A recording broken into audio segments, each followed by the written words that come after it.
Hello everyone, আসসালামু আলাইকুম। আমাদের আজকের নতুন ব্লগে আপনাদের সবাইকে স্বাগত জানাচ্ছি। আপনারা স্ক্রিনে দেখতেই পাচ্ছেন আজকের ব্লগের মূল আকর্ষণ কি। হ্যাঁ, থোকায় থোকায় ঝুলে থাকা এই লোভনীয় কাঁচাপাকা বড়ই। আর তার চেয়েও মজার ব্যাপার হলো আজকে এই বড়ই পাড়ার পুরো মিশনে নেমেছে আমার ছেলে। শহরের এই যান্ত্রিক জীবনে বাচ্চারা তো প্রকৃতির এত কাছাকাছি যাওয়ার সুযোগ খুব একটা পায় না, তাই যখনই ও এই সুযোগটা পেয়েছে আনন্দে একদম আত্মহারা। দেখুন কিভাবে লাঠি দিয়ে সাবধানে বড়ইগুলো পাড়ার চেষ্টা করছে।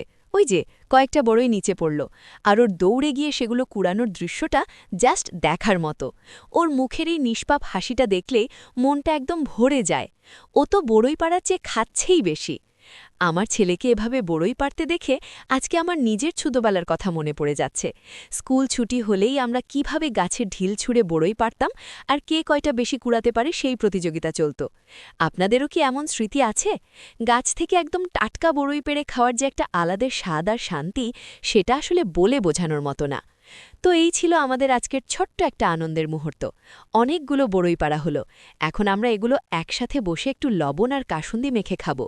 উফ, ভাবতেই জিভে জল এসে যাচ্ছে। আপনাদের কার কার বড়ই পছন্দ, আর ছোটবেলায় কে কে এভাবে বড়ই পেড়েছেন, অবশ্যই কমেন্ট করে জানাবেন। আজকের ভিডিওটা ভালো লাগলে লাইক ও শেয়ার করবেন। দেখা হবে নতুন কোনো ব্লগে। সবাই ভালো থাকবেন। আল্লাহ হাফেজ।